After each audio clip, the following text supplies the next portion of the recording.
After a posterior approach hip replacement, there is a small risk of dislocation during the healing phase if care is not taken. Following 3 main precautions will drastically reduce this risk. You should follow these precautions a minimum of 6 to 12 weeks after your surgery, and then as directed by your surgeon. The first precaution is to not cross your operated leg over your non-operated leg, whether in a seated position or in bed. If you cannot tolerate sleeping on your back, you may lay on your non-surgical side and keep a pillow between your knees to prevent your operated leg from rolling over the top.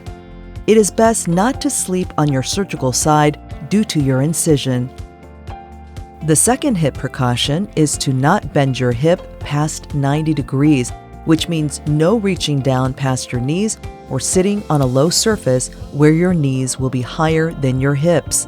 You can build up the seat height as needed using a pillow or folded blanket. To get something down low or on the floor, it is best to have help or use a device such as a reacher. The third precaution is to not rotate or turn your operated leg inward, whether in bed or in a standing position. You should avoid turning toward the surgical side with the foot planted. Instead, be sure to turn your foot out a little first. Following these 3 simple precautions will keep your new hip safe and ensure the best long-term outcome.